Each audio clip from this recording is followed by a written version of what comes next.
The massive alien ship dropped out of hyperspace at the edge of Earth's solar system. It was 500 meters long and dark gray like storm clouds.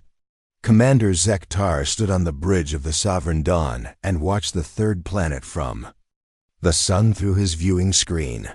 His 4 eyes blinked slowly as he studied the small blue world.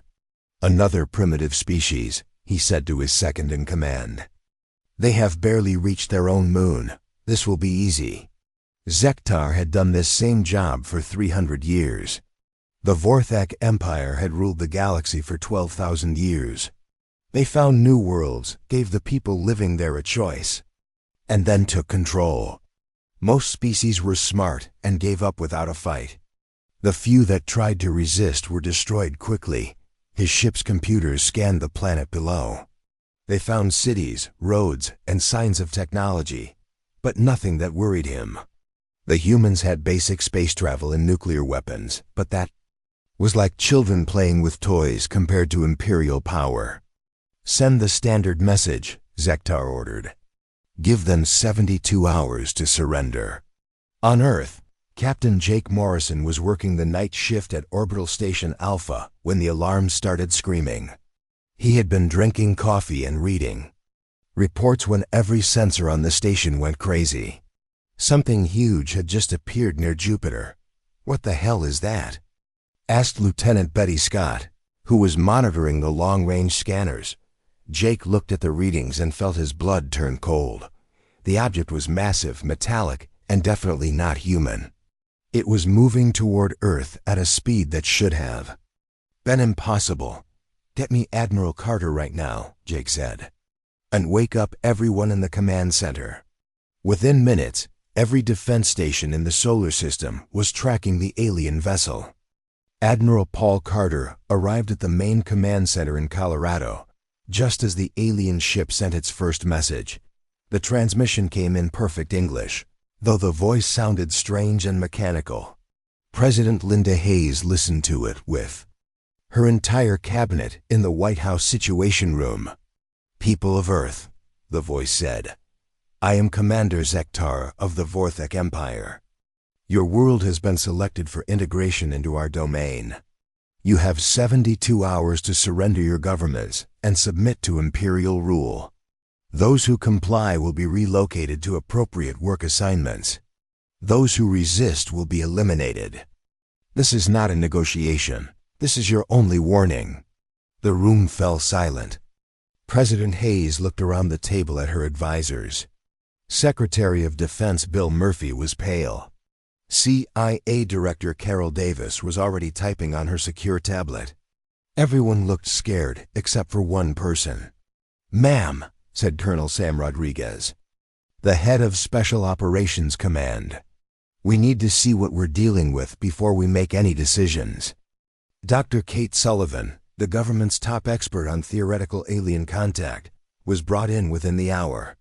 She had spent her whole career studying the possibility of first contact, but she had never expected it to happen like this. "Their technology is clearly advanced," she told the assembled leaders. "The fact that they can travel between stars and speak our language means they've been watching us for some time. But there's something odd about their approach." "What do you mean?" President Hayes asked. "They're treating us like we're not worth their full attention," Kate explained. "This feels like a routine operation to them. They've done this before, probably many times." Admiral Carter had been quiet during most of the briefing, but now he spoke up. "How many ships do they have?" "Our sensors show just one large vessel," reported Jake Morrison over the video link from Orbital Station Alpha. "But it's bigger than anything we've ever built. If they have weapons to match, they could probably destroy our entire fleet." "Probably," said Colonel Rodriguez. "But that's assuming they understand what they're dealing with." President Hayes looked at him. "What do you mean, Colonel?" "Ma'am, they've given us 3 days to surrender our entire planet. That tells me they think we're going to roll over and give up without a fight. They don't know humans very well." Over the next 24 hours, the alien ship moved closer to Earth. It didn't attack or make any threatening moves. It just waited. Like a predator that knew its prey had nowhere to run, Commander Zektar was confident this would go like all the others. A few species tried to negotiate. Some begged for mercy. Most just surrendered when they realized how outmatched they were. The humans would probably try to bargain first, offering resources or territory in exchange for their independence. They all did that, but something felt different this time. His sensors showed massive activity all over the human planet.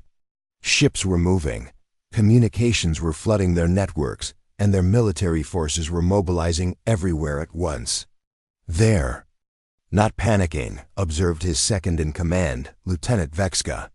Most species either surrender immediately or fall into chaos. These humans are organizing. Zektar dismissed the concern. It doesn't matter what they do. They have no weapons that can threaten us. On Earth, President Hayes called an emergency session of the United Nations. For the first time in human history, every nation on the planet agreed on something. They would not surrender to alien invaders. The response took 2 days to prepare. Military leaders, scientists, and diplomats worked together to craft humanity's official answer.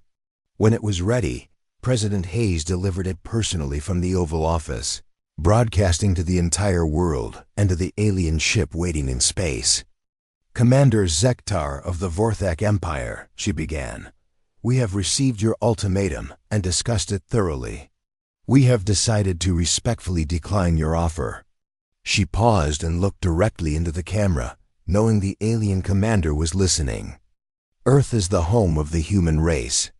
We were born here, we grew up here, and we will die here if necessary. We do not bow to empires, no matter how old or powerful they claim to be. We govern ourselves, and we will continue to do so. The President's voice grew stronger as she continued. You say you have conquered many worlds and many species. Perhaps they were wiser than us. Perhaps they knew when they were beaten and chose to live under your rule rather than die free. But you picked the wrong species this time. She leaned forward, and her words carried the weight of every human who had ever fought for freedom. We are not like the others you have conquered. We are humans, and we do not surrender. We do not submit. We do not kneel. You have been warned, Commander. Don't test us. The transmission ended. Across Earth, 6 billion humans waited to see what would happen next. In orbital stations and moon bases, human soldiers prepared their weapons and said goodbye to their families. They knew they were facing an enemy far more powerful than anything they had ever fought before. Commander Zektar received the message on his bridge. He listened to it twice, then turned to his crew. Fascinating, he said. They actually think. They can fight us. This species has spirit, I'll give them that. But spirit won't stop Imperial plasma cannons. He gave the order his crew had been expecting. Target their largest moon installation. Destroy it completely. Let's show these humans what happens when they refuse the Empire's generosity. The Sovereign Dawn's main guns began to charge. In a few hours, humanity would learn the price of defying the Vorthak Empire. But Commander Zektar was about to learn something too. He was about to discover that humans meant exactly what they said. The war was about to begin, and neither side truly understood what they were starting. Commander Zektar watched the targeting display on his bridge as the Sovereign Dawn's main weapons locked onto Luna Base 7. The human moon installation was their largest mining facility, home to 3,000 colonists. It would make a perfect example. Fire, he ordered. The Imperial plasma cannon charged for 30 seconds, then released a beam of pure energy that crossed the distance between Earth and its moon in less than 3 seconds. Luna Base 7 simply vanished. Where there had been buildings, landing pads, and mining equipment, there was now only a crater of melted rock. 3,000 human lives ended instantly. Commander Zektar nodded with satisfaction. Send another message to Earth. Tell them they have 48 hours to reconsider their position. But as he watched the sensor readings from Earth, something unexpected happened. Instead of panic, instead of immediate surrender, the planet below exploded into activity. Ships launched from every spaceport. Military bases went to full alert. Communications traffic increased by 500%. "Sir," reported his sensor officer, "the humans are not behaving as predicted." On Earth, President Linda Hayes stood in the Situation Room and watched the live feed from Luna Base 7 cut to static. 3,000 people had just died because humanity refused to kneel to an alien empire. The weight of those deaths sat on her shoulders like a mountain. "Ma'am," said Admiral Paul Carter quietly, "we need to implement Protocol Omega immediately." Protocol Omega was humanity's desperate plan for fighting a technologically superior enemy. It had been developed in secret over decades, based on the assumption that if aliens ever invaded Earth, they would have better weapons and faster ships.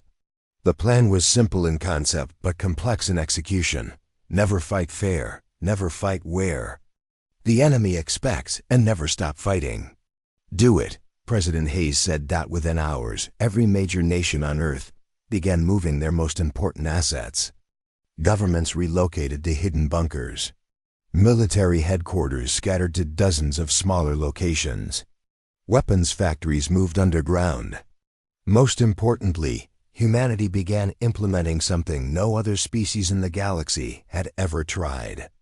When facing the Vorthic Empire, they began to fight back. Colonel Danny Wright was at Luna Base 4 when he saw the flash of light from Luna Base 7. He had served in 3 wars before this, but he had never seen an entire base simply disappear. 3,000 people he knew personally were gone in an instant. "All personnel, this is Colonel Wright," he broadcast to the remaining lunar installations. "Begin immediate evacuation procedures. We are now at war." The evacuation of the moon bases took 18 hours. The Vorthic ship could have destroyed them all easily, but Commander Zektar wanted to give the humans time to think about what had happened.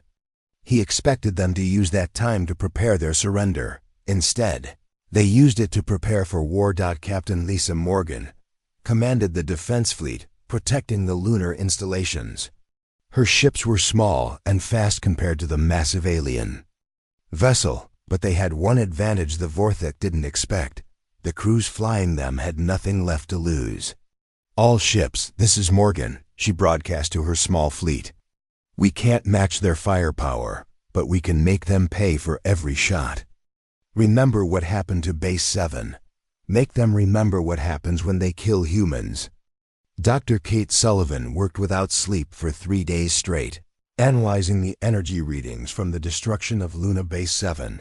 Her team of scientists had one job: figure out how the alien weapons worked so humanity could find a way to defend against them. "The energy beam was focused plasma," she reported to the Defense Council. "Incredibly powerful, but it has limitations. The charging time is significant, and the targeting system appears to need several seconds to lock on."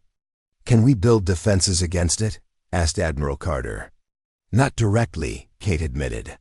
"But we might be able to build something that makes us harder to hit."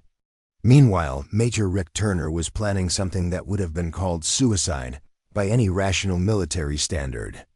He had volunteered to lead a squadron of modified mining ships in the first direct attack on the alien vessel. The mining ships were big, slow, and designed to haul ore, not fight battles. But they had one useful feature: their hulls were thick, enough to potentially survive long enough to get close to an enemy ship. Turner and his team had loaded each ship with nuclear warheads. "This is a one-way mission," Turner told his volunteers. "We're not going home. But maybe we can hurt them enough to buy Earth some time." 24 men and women volunteered for what everyone knew was a suicide attack. They launched from the hidden asteroid base that Admiral Carter had secretly built. Over the past 5 years, Commander Zektar detected the approaching human ships when they were still an hour away. He almost laughed at the primitive vessels heading toward his mighty dreadnought. 12 small mining ships, reported his tactical officer. Minimal weapons, slow speed. Should we destroy them? Let them come closer, Zektar said. I want to see what these humans think they can accomplish. The human ships approached in a loose formation, making no attempt to hide or use clever tactics. They just flew straight at the Sovereign Dawn, like moths flying into a fire. Zektar. Let them get within weapons range before opening fire. His ship's defensive guns destroyed 8 of the human vessels in the first volley. The remaining 4 kept coming. The second volley destroyed 2 more. The last 2 mining ships somehow made it through the defensive fire and rammed directly into Zektar's ship. The nuclear explosions barely scratched the Sovereign Dawn's hull, but they did something more important than damage. They proved that humans were willing to die to hurt their enemies. Interesting, Zektar said, studying the damage reports. They sacrificed their lives for almost no tactical gain. These humans are either very brave or very stupid. But as reports came in from across the solar system, a pattern began to emerge that worried the Vorthak commander. The humans weren't just attacking randomly. They were learning. Every time his scouts approached a human installation, they found it defended not by large, obvious weapons, but by dozens of small, hidden threats. Mining charges that exploded when ships got too close. Modified communication. Satellites that rammed into Imperial vessels. Even civilian cargo ships that turned out to be loaded with explosives. The humans had taken their entire space-based infrastructure and turned it into a weapon. Colonel Sam Rodriguez coordinated the resistance from a command center hidden deep under the Rocky Mountains. His job was to make sure that every Imperial victory cost more than the Vorthak expected. They think like conquerors, he explained to his staff. They're used to species that fight like armies, with clear targets and predictable tactics. But we're not an army. We're 6 billion individuals who all hate them personally. The strategy was working, but at a terrible cost. Every day brought news of more human deaths, more installations destroyed, more ships lost. But every day also brought proof that the mighty Vorthak Empire could be hurt. Dr. Sullivan achieved her first breakthrough on the 4th day of the war. Working with debris recovered from the destroyed mining ships, she discovered something remarkable about Imperial technology. Their shields work by absorbing energy and redirecting it, she told Admiral Carter. But the redirection system has a specific frequency range. If we can generate weapons that operate outside that range, we might be able to hurt them.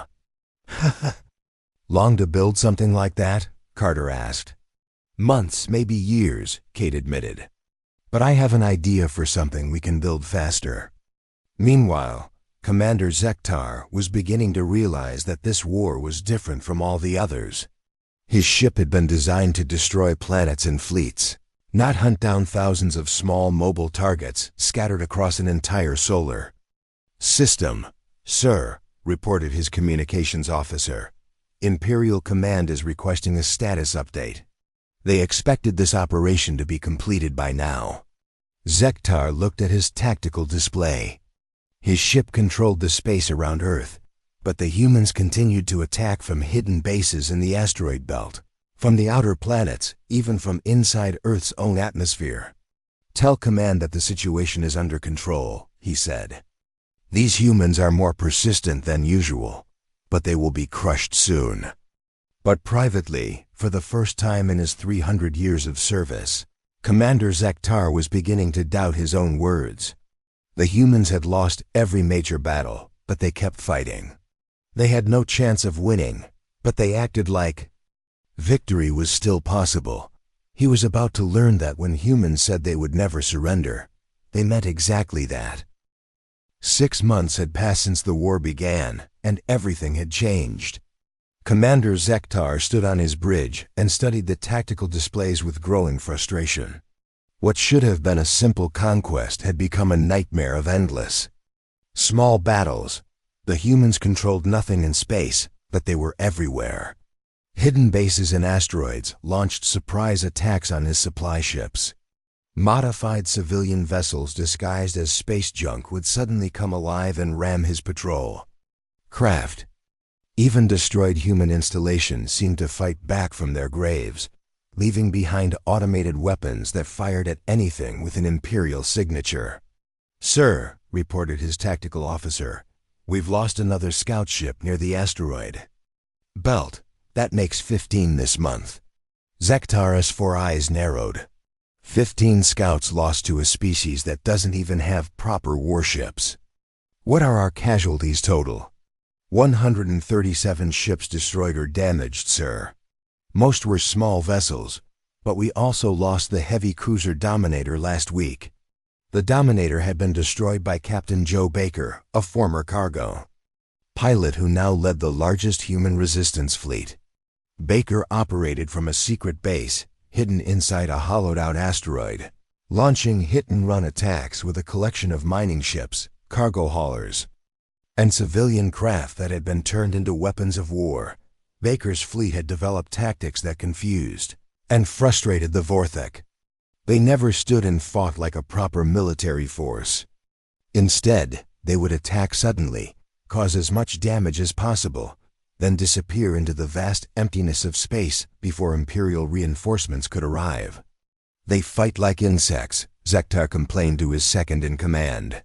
"No honor. No proper formations, just swarm attacks and cowardly retreats."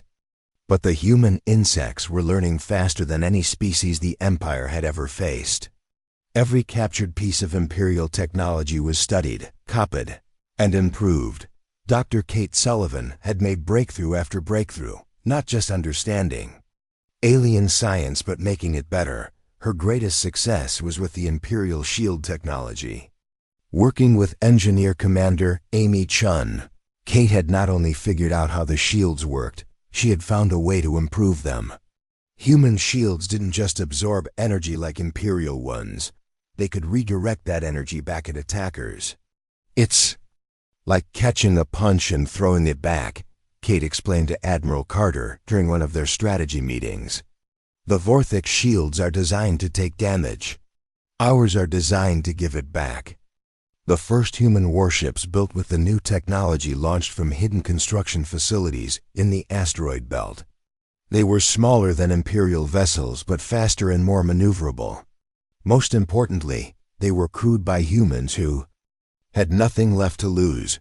Colonel Danny Wright had been promoted to general after leading the successful defense of the Mars colonies. He now commanded the first true human battle fleet, 12 ships built specifically to fight the Vorthek Empire. "Remember, we're not trying to win a fair fight," Wright told his captains before their first major engagement. "We're trying to hurt them so badly they'll think twice about coming back." The battle at Jupiter changed everything. Admiral Carter had spent months planning the attack, using intelligence gathered from Captain Baker's raids. The target was an Imperial supply convoy carrying weapons and equipment to reinforce Commander Zektar's fleet. The humans attacked with overwhelming force, not because they had more ships, but because they used every advantage they could find. The battle took place near Jupiter's Great Red Spot, where the planet's magnetic field interfered with Imperial sensors. Human ships, designed to operate in harsh conditions, fought better in the electromagnetic storm than their enemies. When the fighting ended, the entire Imperial convoy was destroyed. But more importantly, the humans had captured 3 intact Imperial vessels and taken prisoners for the first time. The captured ships were immediately taken to secret facilities where Dr. Sullivan's teams tore them apart to learn their secrets. The Imperial prisoners were treated according to human military codes, something that confused the Vorthek, who expected to be tortured or killed. "Why do you keep us alive?" asked Sub-Commander Reek Tall, the highest-ranking prisoner.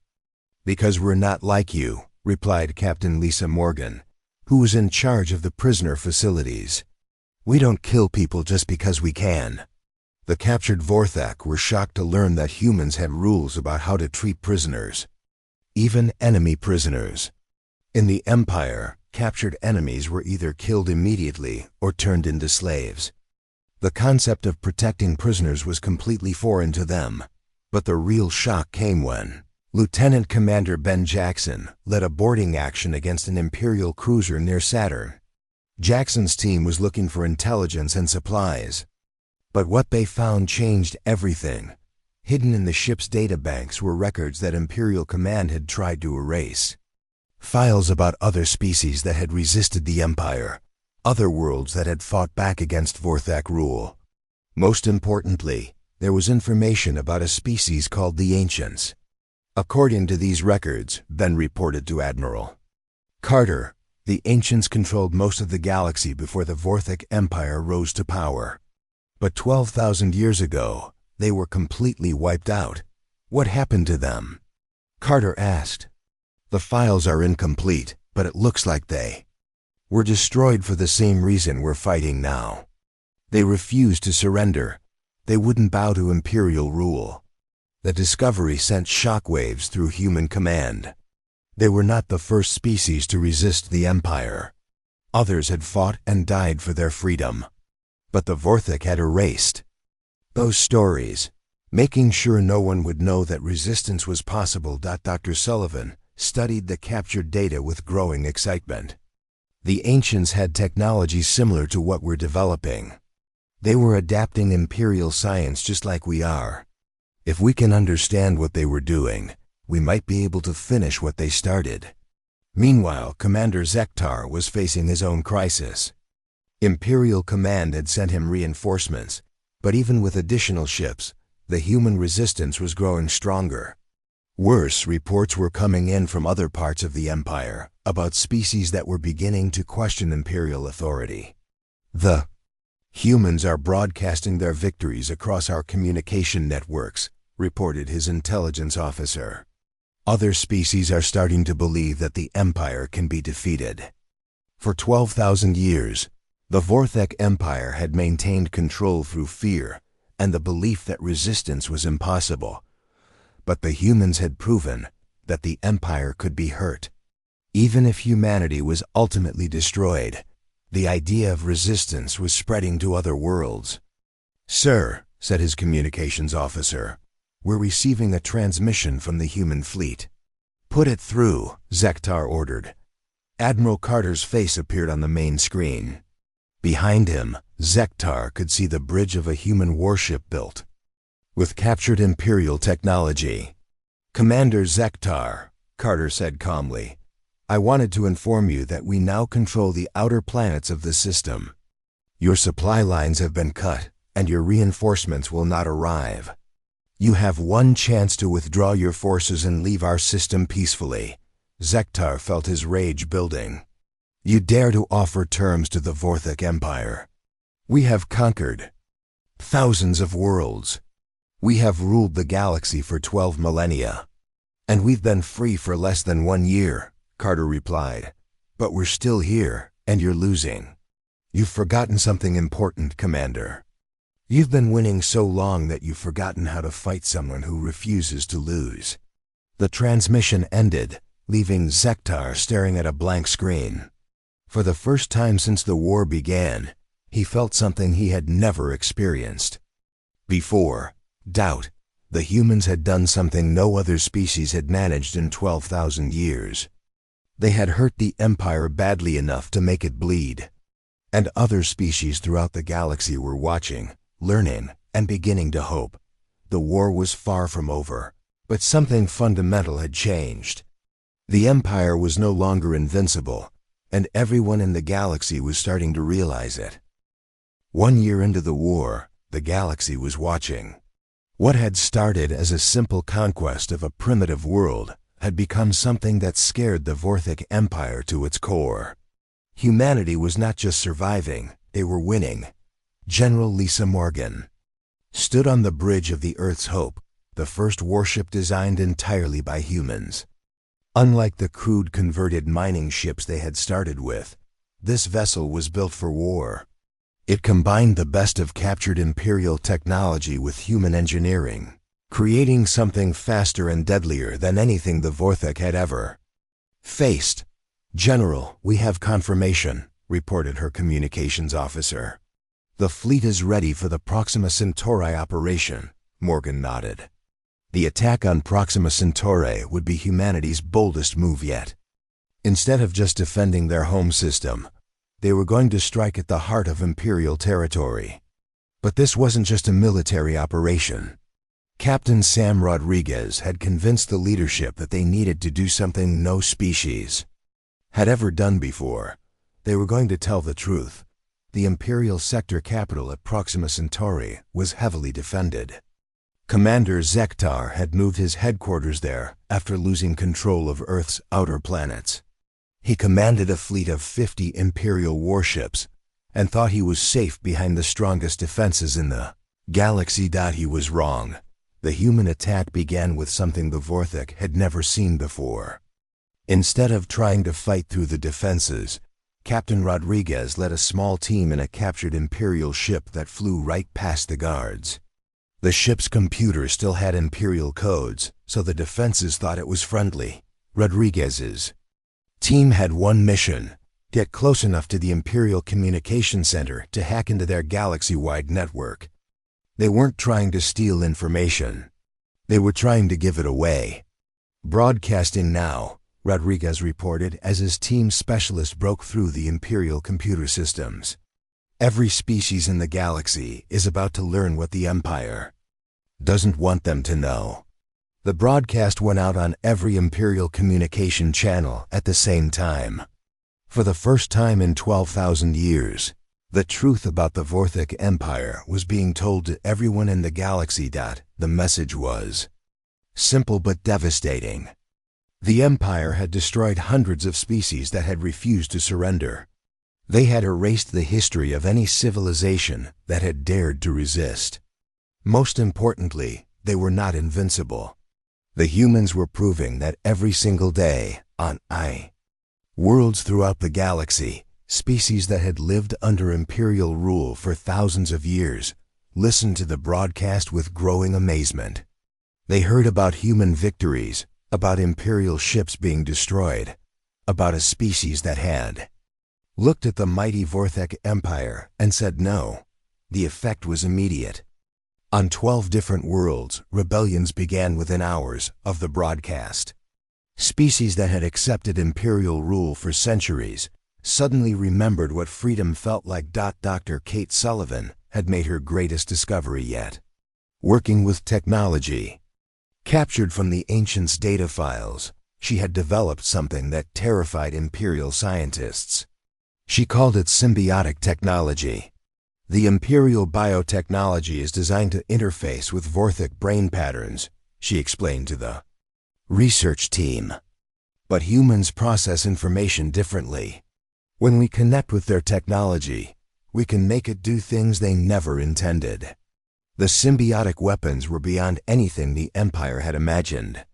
Human pilots could link directly with their ships, making the vessels extensions of their own bodies. The ships could adapt and change during combat, evolving new tactics in real time. When the first human pilots used the symbiotic systems in battle, the results shocked everyone. Imperial ships that had been winning the fight suddenly found themselves facing opponents that learned and adapted faster than any computer could calculate. Commander Zektar watched the battle reports with growing horror. Human ships were now doing things that should have been impossible. They were changing their weapon configurations during combat, adapting their shields to counter specific attacks, even repairing damage while still fighting. "How are they doing this?" he demanded of his science officer. "We don't know, sir. Our technology shouldn't work with their biology. It's as if they're forcing our own systems to betray us."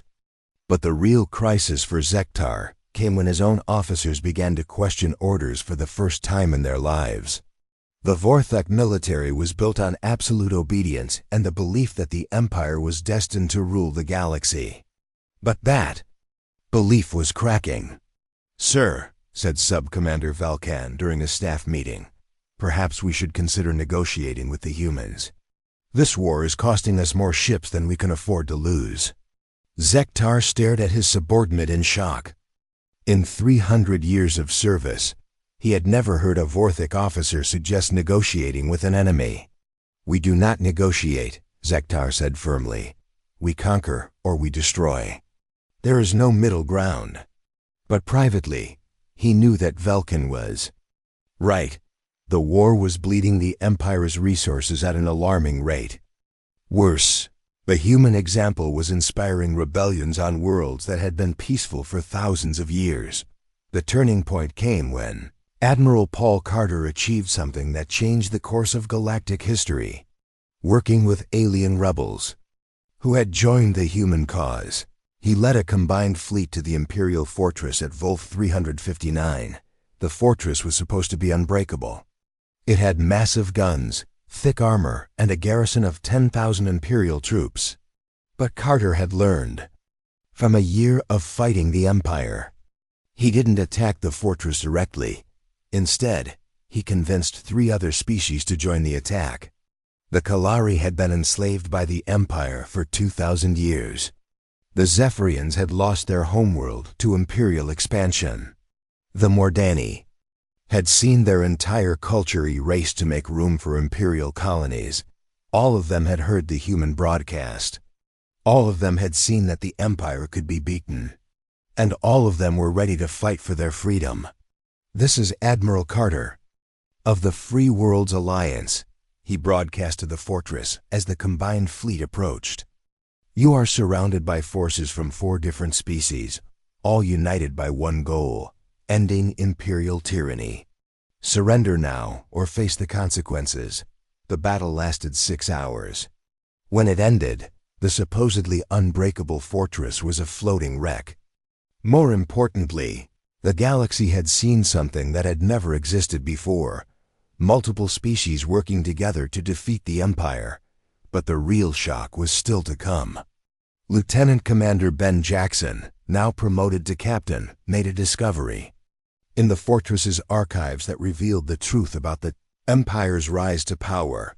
The Ancients hadn't just been another conquered species. They had been the previous rulers of the galaxy, a peaceful federation of hundreds of worlds working together for the good of all.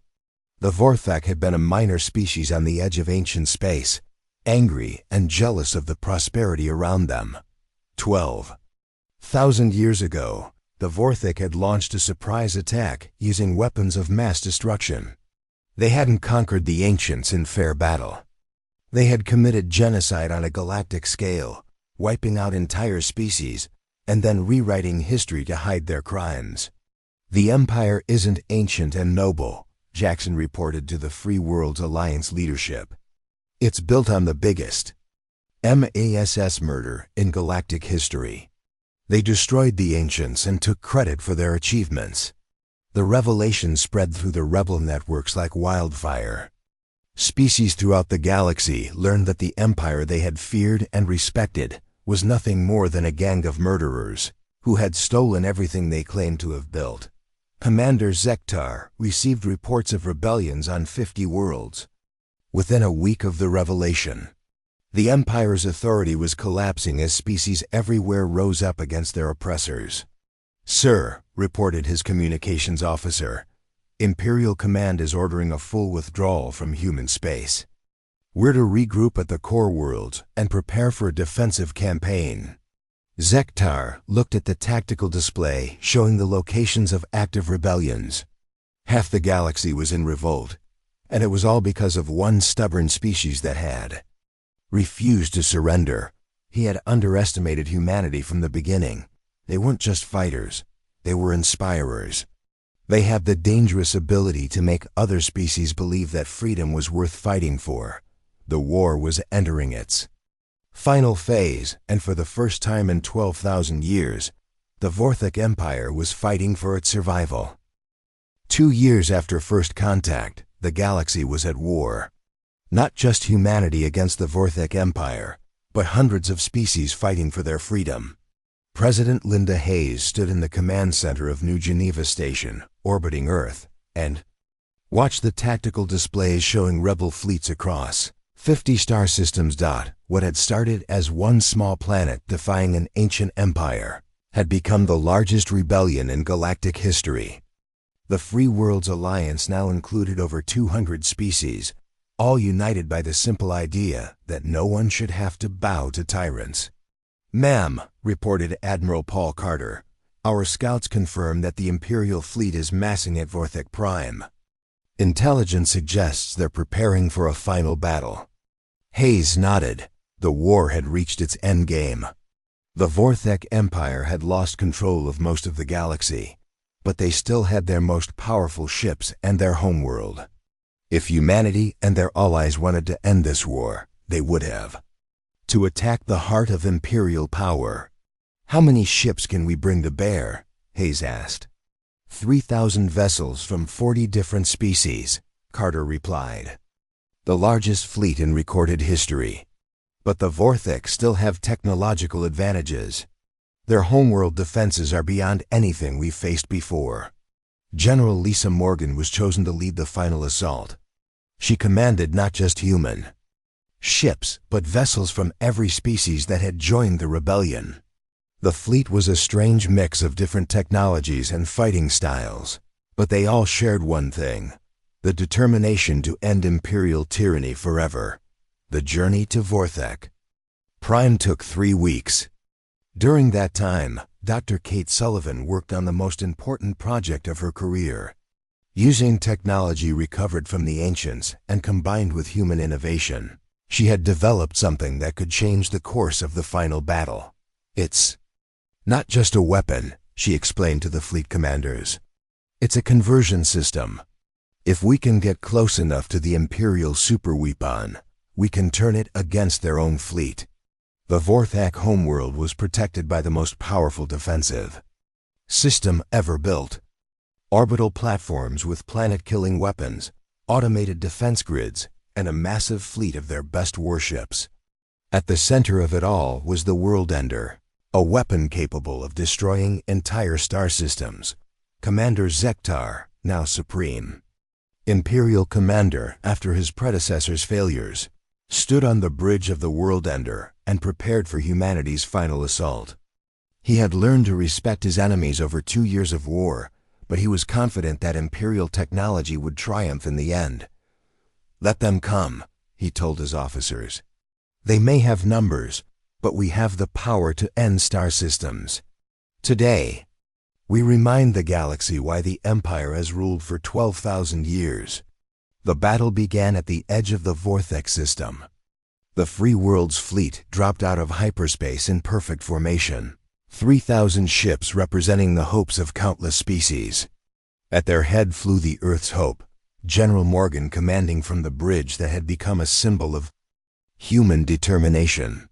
"All ships, this is Morgan," she broadcast to the massive fleet. 2 years ago, they came to our world and demanded our surrender. Today, we're here to make sure they never threaten anyone's freedom again. Fight well, fight together, and let's go home." The Imperial fleet met them halfway between the system's edge and Vorthek Prime. The first clash was devastating for both sides. Imperial plasma cannons destroyed dozens of rebel ships, but the Free World's fleet had learned from 2 years of warfare. They didn't fight like the Empire expected. Instead of massive ship-to-ship battles, the rebels used swarm tactics. Hundreds of small, fast ships overwhelmed the Imperial defenses while larger vessels provided cover.